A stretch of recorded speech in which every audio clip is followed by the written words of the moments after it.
Hello दोस्तों, आज हम लोग को पढ़ना है पादप कायिकी। पादप कायिकी के अंतर्गत हम लोगों को पढ़ना है जड़। अब देखो, जड़ जो पढ़ना है, जड़ पढ़ने से पहले हम लोग थोड़ा सा देख लेते हैं। हालांकि हम पहले बता दें कि जड़ के अंतर्गत क्या पूछता है। जैसे पूछ लेता है कि मूली क्या है, मूली किस प्रकार के पादप के कौन से हिस्से को बिलोंग करता है। अर्थात बताओ, मूली जड़ है कि तना है कि पत्ती है कि क्या है। आपसे सीधे पूछता है। जड़ों के प्रकार पूछ लेता है, गन्ने में कौन सी जड़ें पाई जाती है, बरगद में कौन सी जड़ें पाई जाती हैं। इस प्रकार से आपसे क्वेश्चन पूछा जाता है, तो आपको सीधे हम लोग शुरू कर देते हैं जड़ों के बारे में। लेकिन उससे पहले आपको बता दें कि एक पादप के अंतर्गत क्या क्या चीजें पाई जाती हैं। देखो, एक पादप है, ये हमने छोटा सा पादप बना रखा है। उसमें फूल पाया जाएगा। क्या पाया जाएगा बाबू? फूल पाया जाएगा। उसमें कली पाई जाएगी, ठीक है ना, कली पाई जाएगी।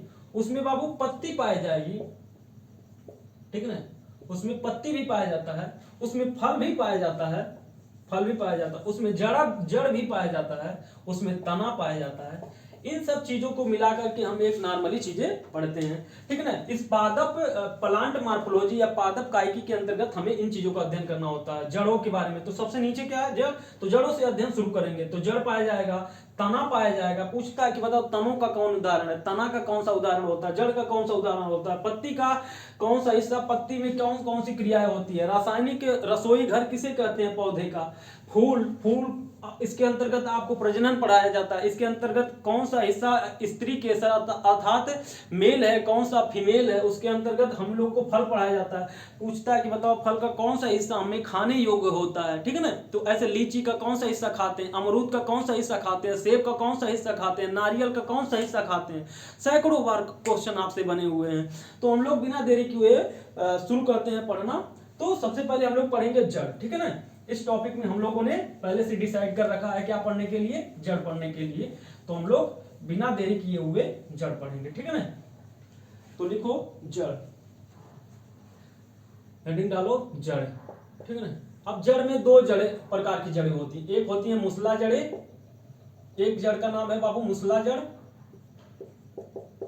मूसला जड़, और एक का नाम है अपस्थानिक जड़, अपस्थानिक जड़, ठीक है ना, अपस्थानिक जड़।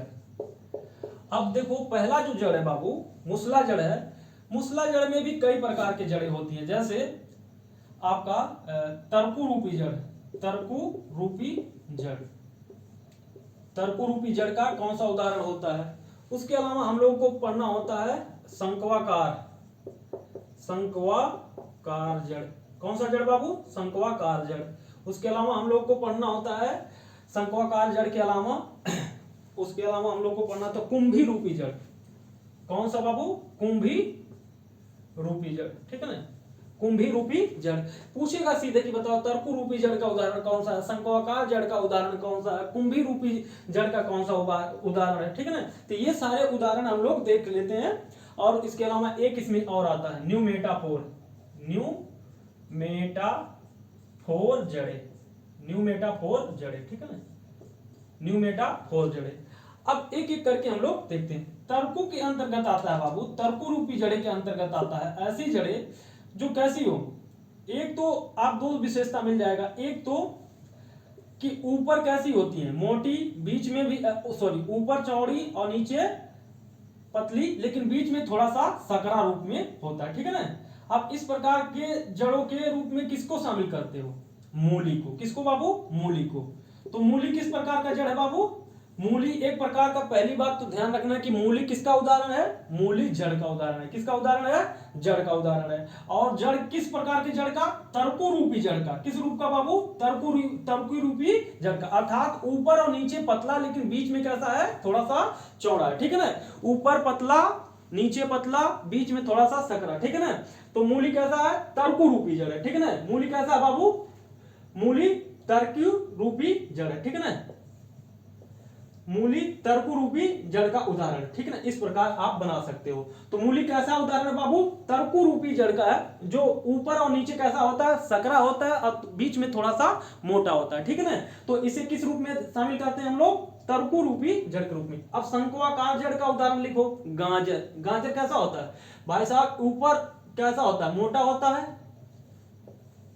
ऐसे करके, ठीक है ना। ऊपर मोटा और नीचे पतला होता है, शंकु के रूप में होता है, इस वजह से इसे शंकु के आकार में दिखाई देता है, इस वजह से इसे शंक्वाकार जड़ के रूप में मानते हैं। ठीक है ना। तो शंक्वाकार जड़ में कौन सा शामिल हो जाएगा बाबू? गाजर। कौन हो जाएगा बाबू? गाजर। कौन हो जाएगा? गाजर। ठीक है ना। कौन शामिल हो जाएगा? गाजर। ठीक है ना। तो ये आपको ध्यान रखना है। अब कुंभी रूपी में आपका शामिल होता है सलजम, सलजम और चुकंदर। ठीक है ना। सलजम और चुकंदर, सलजम और चुकंदर।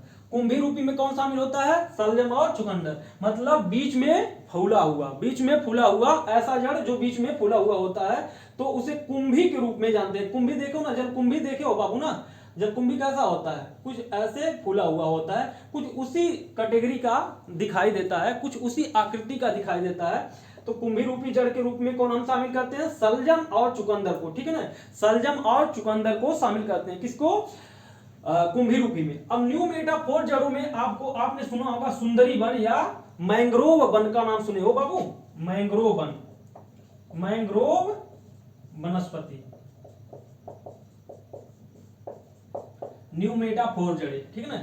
अब ये न्यू मेटाफोर जड़े कैसी जड़े होती हैं? देखो, न्यू मेटाफोर जड़े कहां पाई जाती है? मैंग्रोव वनस्पति। जहां पर नदियां अपना पानी, जहां पर देखो मैंग्रोव वनस्पति कहां उगता है? जहां पर नदियों का मीठा जल और समुद्र का खारा जल आपस में मिलते हैं, उस जगह पे मैंग्रोव वनस्पति उगती है।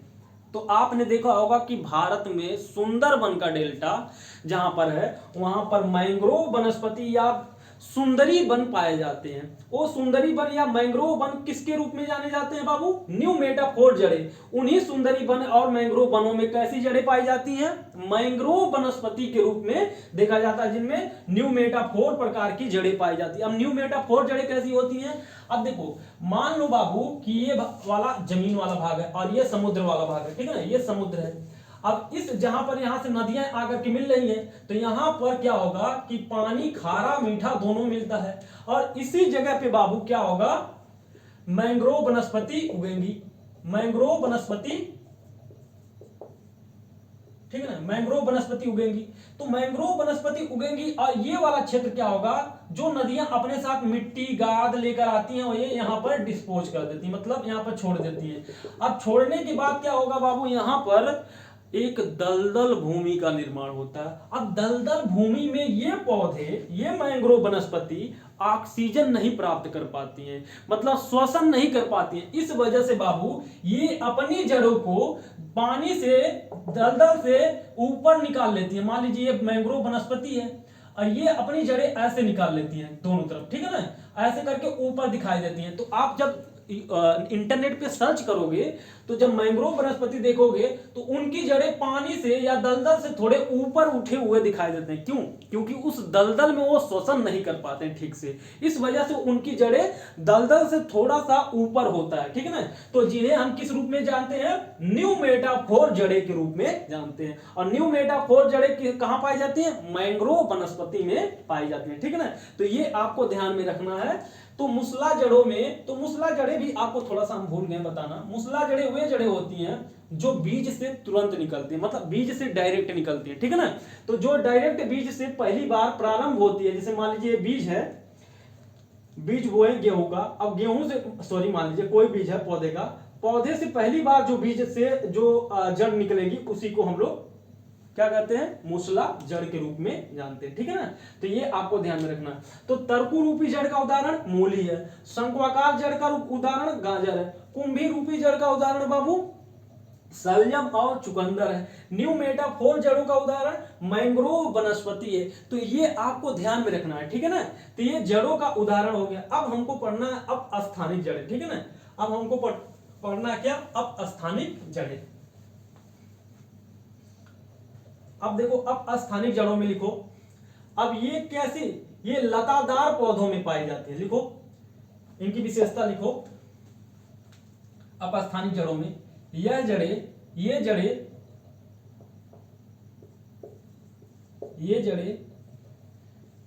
लतादार, ये जड़ें लतादार पौधों में पाया जाता है। ठीक है ना। अब लतादार पौधे कौन से हैं, अभी उदाहरण से खुद ही समझ में आपको आ जाएगा। तो पहला है भाई साहब अपस्थानिक जड़ों में क्लाइंबिंग, लिखो क्लाइंबिंग जड़ें,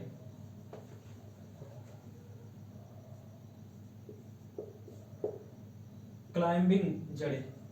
अब ये कौन सी जड़ें हैं बाबू, ऐसी जड़ें होती हैं जो मूल पौधे को सहायता प्रदान करके ऊंचाई पर ले जाने का कार्य करती हैं। जैसे आपने सुना होगा लौकी, नाम सुने हो ना, लौकी में जो जड़ें होती हैं वो एक दूसरे से चिपक करके ऊंचाई पर ले जाने का काम करती हैं, ठीक है ना। तो ये कौन सी जड़ें हो गई, क्लाइंबिंग जड़ें। उसके अलावा आपने मनी प्लांट नाम सुना होगा बाबू, मनी प्लांट, ठीक है ना, मनी प्लांट। अरे बगल बगल से ऐसे निकले रहते हैं जड़ें और एक दूसरे से सट के ऊपर तक ऊंचाई तक ले जाने का कार्य करते हैं, ठीक है ना। लौकी हो गया, मनी प्लांट हो गया। उसके अलावा आप जितने भी सीताफल के पौधे हैं, मतलब कद्दू के, ये सब किस में आएंगे, सब इसी में आएंगे, क्लाइंबिंग जड़ों में। लतादार जितने भी पौधे होते हैं उन सबको इसी में शामिल कर लिया जाता है, ठीक है ना। तो आप इसमें लिख सकते हो, लिख लो अंगूर भी लिख लो, कद्दू लिख लो, तरोई लिख लो, पान लिख लो, ये सारे आएंगे इसमें, ठीक है ना। कद्दू लिख लो, कद्दू, तरोई, तरोई, और लिख लो अंगूर, नाम सुने हो, अंगूर लिख लो, अंगूर तो नाम सुना ही होगा, ठीक है ना। कद्दू, तरोई, लौकी, मनी प्लांट, अंगूर, ये सब इसी में आएंगे, ठीक है ना। जितने भी लतादार पौधे होंगे उन सबको इसमें शामिल कर सकते हो, जिनको जो सहायता प्रदान करके ऊंचाई तक पौधों को ले जाने का काम करते हैं। तो अब स्थानिक जड़ों में पहला जड़ क्या हो गया बाबू, क्लाइंबिंग रूट। कौन सा हो गया, क्लाइंबिंग रूट। अगला रूट लिखो बाबू, अगला रूट है आपका स्टिल्ट रूट। दूसरा लिखो स्टिल्ट रूट, इसी में लिखो। अगला है, यहीं पे लिख लो, पहला हो गया देखो, और इसी में दूसरा लिखो स्टिल्ट रूट, स्टिल्ट, स्टिल्ट रूट, ठीक है ना, स्टिल्ट रूट। अब स्टिल्ट रूट में क्या होता है, लिखो अगला स्टिल्ट रूट में जैसे आपने देखा होगा कि गन्ना, लिखो गन्ना, मक्का, गन्ना, मक्का, बाजरा, बाजरा, ये सब किस में आएंगे, स्टिल्ट रूट में। गन्ना किसका पूछा गया क्वेश्चन है कि गन्ना किस प्रकार की जड़ का उदाहरण है, तो गन्ना स्टिल्ट रूट का उदाहरण है, ठीक है ना। गन्ना किस प्रकार का उदाहरण है बाबू, स्टिल्ट रूट का उदाहरण है। अब स्टिल्ट रूट कैसे रूट होते हैं ये भी समझ लो, कि जैसे देखो गन्ना कैसा होता है, कि मान लो कि ये गन्ना है बाबू, ठीक है ना, ये गन्ना है, ये गन्ना है हमारा। अब गन्ने में क्या है बाबू, देखो ये हमारा गन्ना है। अब गन्ने में क्या होता है कि बाबू जो गन्ना होता है वो जमीन में ऐसे जड़ों के साथ रहता है, सहायता खड़ा रहता है, लेकिन इस जड़ों के साथ साथ ऐसे बगल से जड़ पाए जाते हैं। गन्ने में, मक्के में, बाजरा में देखे होंगे, तो ये इस प्रकार से बगल से जमीन के नीचे ऐसे जड़ें चारों तरफ से उस गन्ने को घेरे रहता है, ठीक है ना, ऐसे करके चारों तरफ से घेरा रहता है। तो जो ये जड़ें होती हैं, ये जड़ें इस गन्ने को खड़ा रहने में, रुकने में, अस्थायित्व प्रदान करने में सहायता प्रदान करती हैं, कि ये आंधी तूफान या अन्य परिस्थितियों में ढह ना जाए भाई साहब, इस वजह से ये जड़ें होती हैं। तो इन जड़ों को ही क्या कहते हैं बाबू, स्टिल्ट रूट कहते हैं। क्या कहते हैं, इन्हीं जड़ों को क्या नाम दिया गया, स्टिल्ट रूट दिया गया। तो कौन कौन सी इस प्रकार की, गन्ना है, मक्का है, बाजरा है, ठीक है ना। तो इस प्रकार की जड़ों को कौन कौन से उदाहरण है, गन्ना, मक्का, बाजरा, ये सब कौन सी जड़ें हैं, स्टिल्ट रूट के उदाहरण है। किसके उदाहरण है बाबू, स्टिल्ट रूट के उदाहरण है। तो ये आपको ध्यान में रखना है कि ये किस प्रकार के रूट का उदाहरण है, ठीक है ना। तो स्टिल्ट रूट के अंतर्गत कौन कौन से आएंगे, गन्ना, मक्का, बाजरा। एक और है, आप लिख सकते हो ज्वार भी इसी के अंतर्गत शामिल किया जाता है, ठीक है ना, ज्वार भी इसी के अंतर्गत शामिल होता है। तो ये भी लिख लो ज्वार, ठीक है ना। ज्वार में, इन सब में, ये सब में, जो गन्ना में, मक्का में, ज्वार और बाजरा, बाजरा काटने गए हो ना पशुओं के लिए, उनमें भी ऐसे नीचे में खूब ऐसे निकल रहा था बाबू, ठीक है ना। तो इन्हीं जड़ों को क्या कहते हैं, स्टिल्ट रूट के रूप में जाना जाता है। अब लिखो प्राप रूट। कौन सा रूट बाबू, प्राप रूट, ठीक है ना। अगला लिख लो अपस्थानिक जड़ में, पहला हो गया, दूसरा हो गया, अब लिखो तीसरा, तीसरा लिखो, ये अपस्थानिक का ही चल रहा है तीसरा। प्राप रूट, प्राप रूट, ठीक है ना, प्राप रूट, प्राप रूट बरगद, बरगद। प्राप रूट किसमें पाया जाता है बाबू? बरगद में पाया जाता है, ठीक है ना। प्राप रूट किसमें पाया जाता है? बरगद में। अब देखो 1 मिनट के लिए ध्यान दो। अब जो बरगद होता है, अब तक गन्ना बनाया हम लोगों ने, अब बरगद बनाते हैं। बरगद बाबू बहुत विशाल का है पौधा होता है, ये तो आपको पता ही है। बरगद बहुत विशाल का होता है, तो बरगद बहुत विशाल का होता और लंबे समय तक जीता, बहुत लंबी दीर्घायु होता है बाबू। अब बरगद में क्या होता है कि एक समय के बाद इनकी टहनियों से, सॉरी, इनके तनों से क्या होता है, ऐसे जड़ें निकल आती हैं। क्या होती है? ऐसे जड़ें निकल आती हैं, ऐसे जड़ें निकल आती हैं। धीरे धीरे ये पहले पतली होती हैं, धीरे धीरे ये क्या होती है, जमीन से सट जाती हैं, ऐसे करके जमीन से सट जाती हैं, ताकि ये विशालकाय बरगद को स्थायित्व प्रदान कर सके। आंधी तूफान आने पर ये ढह न जाए, गिर न जाए। इन जड़ें क्या करती हैं? इस बरगद को सहायता प्रदान करती हैं। बहुत सारी जड़ें, आपने फिल्मों में देखा होगा कि बहुत सारी जड़ें अगल बगल से आकर के जमीन से सट गई हैं, ठीक है ना, तो जमीन से सट गई है। तो आपको ध्यान यही देना है कि ये जो जड़ें होती हैं, इन्हीं जड़ों को क्या कहते हैं बाबू? प्राप रूट कहते हैं। क्या कहते हैं बाबू? प्राप रूट। तो क्वेश्चन पूछेगा कि प्राप रूट किसमें पाया जाता है? बरगद में कौन सी जड़ें पाई जाती हैं, ठीक है ना, तो बरगद में प्राप रूट के रूप में पाया जाता है, ठीक है ना, प्राप रूट, ठीक है ना। क्या नाम है उसका? प्राप जड़ें, ठीक है ना, प्राप रूट या प्राप जड़ें। तो ये आपको ध्यान में रखना है। तो हमने कितना देखा? जड़ों में क्या क्या देखा हमने बाबू? जड़ों में हमने देखा मूसला जड़, मूसला जड़ में तरकु रूपी, शंकुआकार, कुंभी रूपी, न्यूमेटाफोर जड़ें। तो ध्यान में रखने वाली बात यह है कि मूली क्या है? जड़ है। गाजर क्या है? जड़ है। सलजम और चुकंदर क्या है? जड़ है। मैंग्रोव वनस्पतियां, न्यूमेटाफोर क्या है? जड़ है। तो ये आपको ध्यान में रखना कि मूली किसका उदाहरण है? जड़ का। किसका उदाहरण है? जड़ का। गाजर किसका उदाहरण है बाबू? जड़ का। सलजम और चुकंदर किसका उदाहरण है बाबू? जड़ का, ठीक है ना। तो और मैंग्रोव वनस्पतियां किसका उदाहरण है बाबू? न्यूमेटाफोर जड़ों का। और उसके अलावा हमने अब स्थानिक में क्या बताया? पहला बताया क्लाइंबिंग जड़ें। कौन सी जड़ें बाबू? क्लाइंबिंग जड़ें। क्लाइंबिंग जड़ें ऐसी जड़ें होती हैं जो मुख्य जड़, किसी पौधे को सहायता प्रदान करके उसे आगे ले जाने का कार्य करती हैं। जैसे अंगूर में पाया जाता है क्लाइंबिंग रूट। किसमें पाया जाता है? क्लाइंबिंग रूट अंगूर में पाया जाएगा, कद्दू में पाया जाएगा, तरोई में पाया जाएगा, लौकी में पाया जाएगा, मनी प्लांट में पाया जाता है। उसके अलावा बाबू अब स्थानीय जड़ों में दूसरा है स्टिल्ट रूट। स्टिल्ट रूट गन्ना में, मक्का में, ज्वार में, बाजरा में पाया जाता है। अब स्थानीय जड़ों में पहला दूसरा जड़ है बरगद है। किसमें बाबू? बरगद है, ठीक है ना, बरगद है। प्राप रूट के रूप में जाना जाता है। तो ये जड़ों का आपका इतना ध्यान रखना, तो इससे आपका क्वेश्चन मिल जाएगा, ठीक है ना। तो ये हमारे हो गए जड़ों का। और इसके अलावा जड़ों के बारे में एक लाइन और लिख लो कि जड़ें क्या काम करती हैं। जड़ों का काम क्या होता है? एक तो जड़ों का काम है बाबू कि जमीन में जड़ें होती हैं, जमीन से खनिज पदार्थों का, लवण का, खनिज पदार्थ, लवण इत्यादि का अवशोषण करना, पहला काम। दूसरा काम कि जड़ें जमीन से जल को अवशोषित करती हैं, दूसरा काम। तो ध्यान रखें, अगर जड़ कोई हरा है तो वह प्रकाश संश्लेषण भी करेगा, यह भी ध्यान रख लीजिएगा। तो कितने काम हो गए? 3 काम। पहला काम कि जड़ें मिट्टी से पानी को अवशोषित करके पत्तों तक ले जाने का काम, पहुंचाने का काम करती। केवल और केवल काम क्या उनका? अवशोषित करना। ले जाने का काम तो जाइलम का है, ठीक है ना। तो काम क्या उनका? मिट्टी से पानी को अवशोषित करना, पहला काम। दूसरा, मिट्टी से खनिज, लवण इत्यादि चीजों का अवशोषण करना। तीसरा काम, अगर जड़ हरा है, अगर जड़ हरा है तो हरा होगा तो वह प्रकाश संश्लेषण भी करेगा, ठीक है ना। कुछ जड़ें हरे भी होती हैं, जरूर नहीं कि सारे हरे, भूरी या काली हो, ऐसा नहीं है। तो आज के लिए हम लोगों का केवल टॉपिक क्या था? जड़। तो हमने जड़ देखा, तो ये वाला टॉपिक आपको समझ में आया होगा। यहाँ से क्वेश्चन आपका मिल जाना चाहिए और इससे आगे तो नहीं पूछना चाहिए आपका, ठीक है ना। तो ये आपको ध्यान रहे, ठीक है ना। सलजम और चुकंदर क्या है और न्यूमेटाफोर क्या है। बाकी अगर ना समझ में आए तो आप कमेंट कर सकते हैं और मैं इसे और अच्छे से बताने की कोशिश करूंगा, ठीक है दोस्तों। तो आज के लिए ये टॉपिक यहीं पर समाप्त होता है। अगले टॉपिक में हम